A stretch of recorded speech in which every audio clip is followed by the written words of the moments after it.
Selamat sore Bapak Ibu Saudara terkasih dalam Tuhan Yesus Kristus.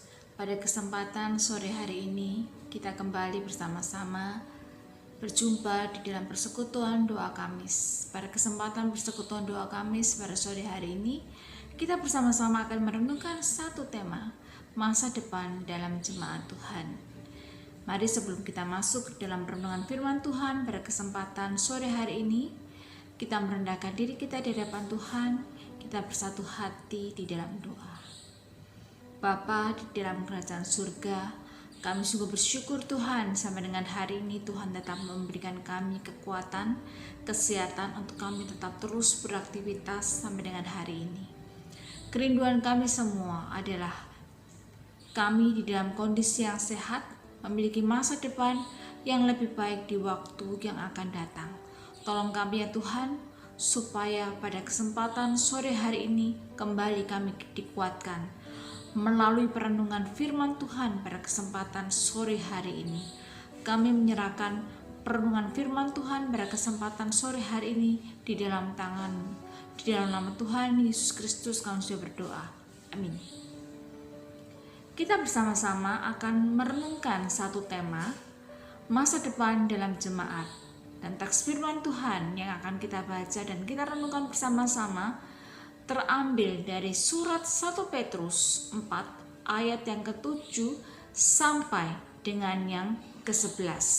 Mari kita baca bersama-sama 1 Petrus 4 ayat yang ke-7 sampai dengan yang ke-11. Firman Tuhan berbunyi demikian. Kesudahan segala sesuatu sudah dekat, karena itu kuasailah dirimu dan jadilah tenang, supaya kamu dapat berdoa.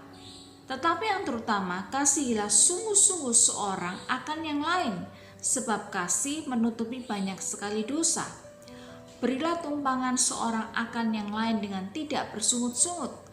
Layanilah seorang akan yang lain sesuai dengan karunia yang telah diperoleh tiap-tiap orang sebagai pengurus yang baik dari kasih karunia Allah. Jika ada orang yang berbicara, baiklah ia berbicara sebagai orang yang menyampaikan firman Allah.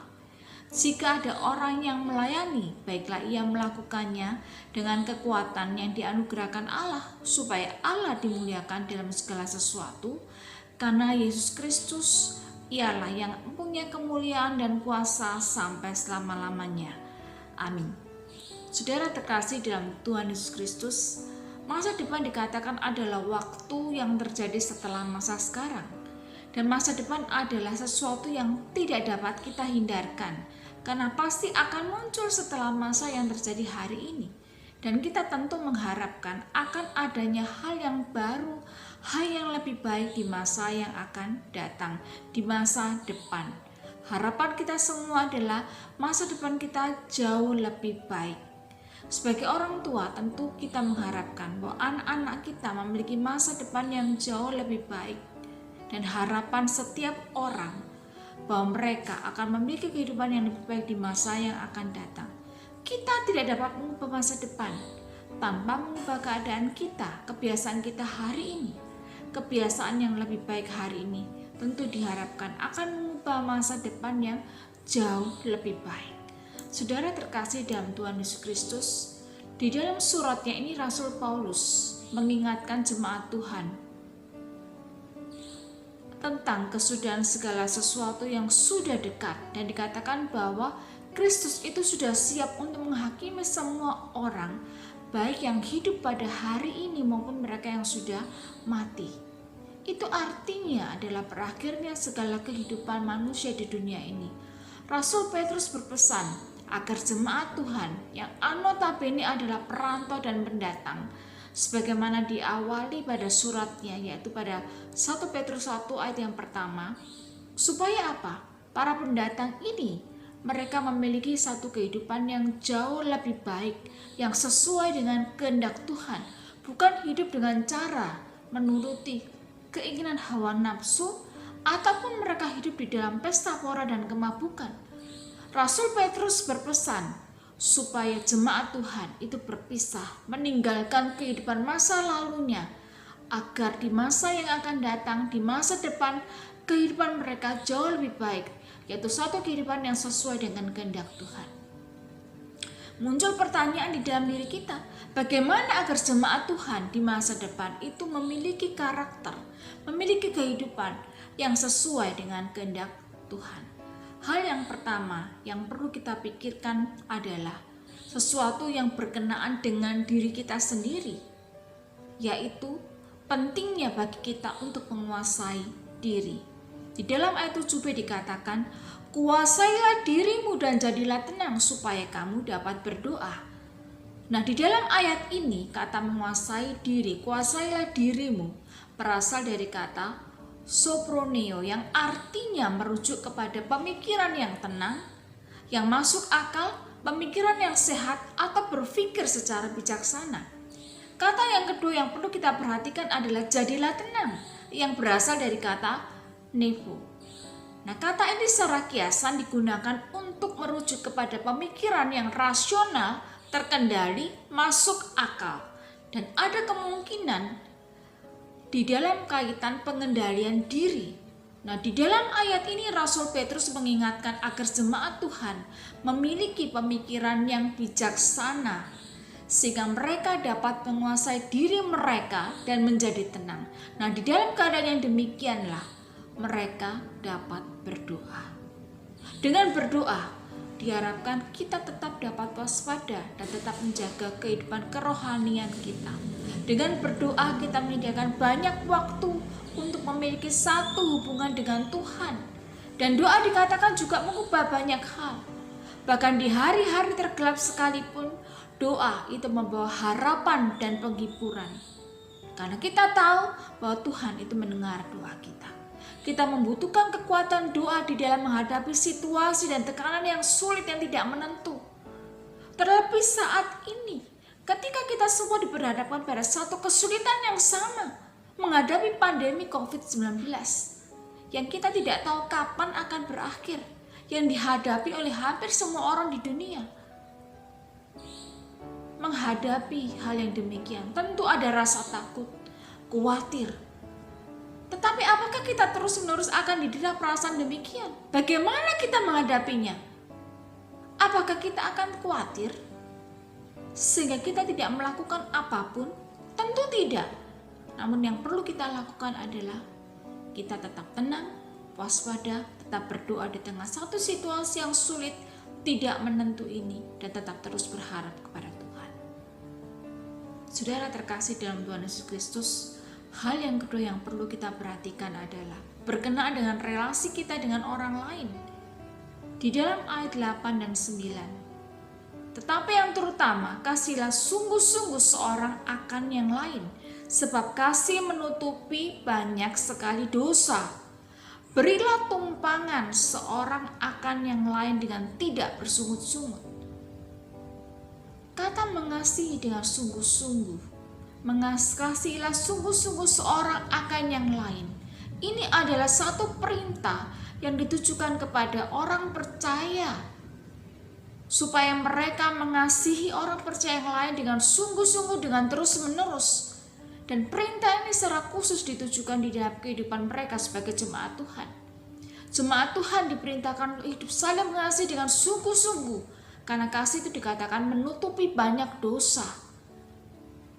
Hal yang ingin ditekankan di sini adalah mereka harus secara aktif memupuk hubungan yang baik dan kuat di antara orang-orang Kristen di dalam tubuh Kristus. Di dalam jemaat Tuhan, memiliki hubungan yang saling menguatkan, bukan saling menjatuhkan, bukan menyiarkan kelemahan, tetapi mereka saling melindungi.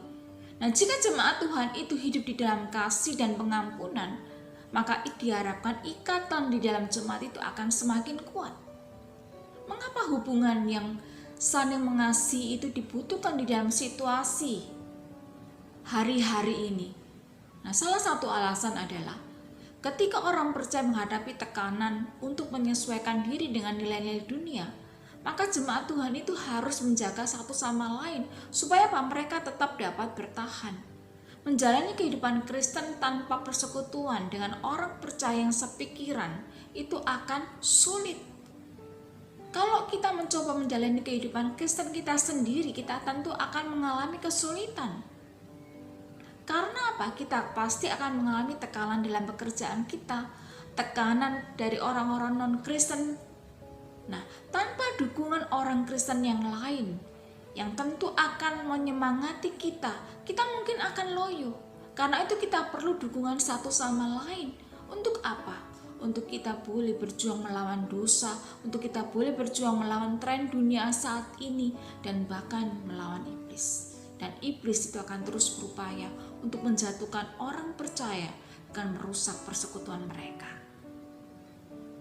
Saudara terkasih dalam Tuhan Yesus Kristus, hal yang ketiga yang perlu untuk diperhatikan adalah berkenaan dengan penata layanan.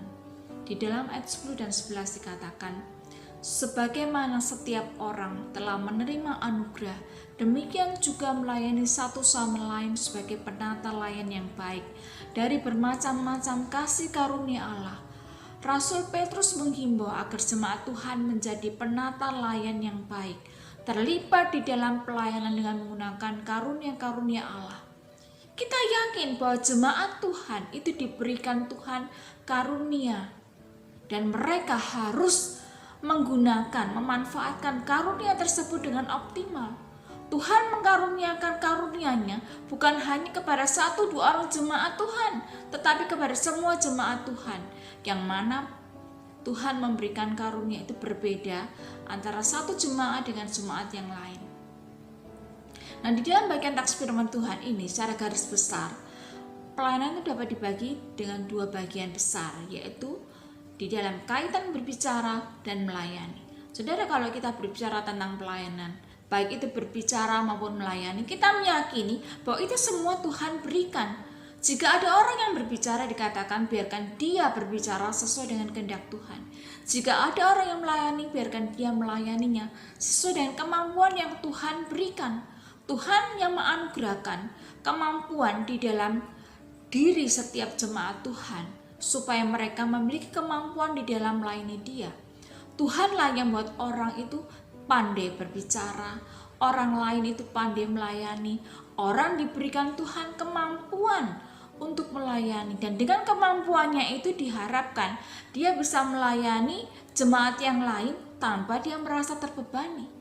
Semua jemaat Tuhan diharapkan agar terlibat di dalam penata layanan, karena mereka semua adalah orang-orang yang sudah diberkati oleh Tuhan. Masing-masing kita diberkati Tuhan dengan kemampuan yang berbeda. Kemampuan untuk berbicara, kemampuan untuk memimpin mungkin, kemampuan untuk bermusik mungkin, kemampuan untuk menyambut orang lain, kemampuan di dalam berkat materi, kemampuan untuk berbagi. Mari bersama-sama kita gunakan kemampuan itu untuk melayani Tuhan, untuk kemuliaan Tuhan, bukan untuk keuntungan diri kita sendiri. Kita gunakan kemampuan kita bersama-sama untuk membangun, untuk memperkuat persekutuan di dalam jemaat Tuhan, supaya nama Tuhan sendiri yang dimuliakan.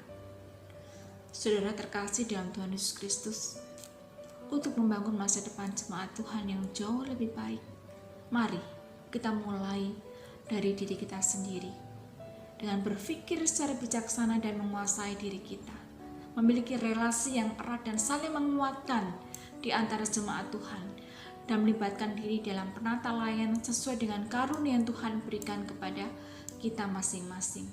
Mari kita berdayakan kemampuan kita dengan optimal untuk saling memberkati dan untuk membawa kemuliaan bagi nama Tuhan. Mari bersama kita menjadi jemaat Tuhan yang mengupayakan pertumbuhan jemaat Tuhan yang semakin baik di masa depan, sehingga nama Tuhan sendiri yang dimuliakan. Bila renungan ini boleh memberkati setiap kita. Soli Deo Gloria.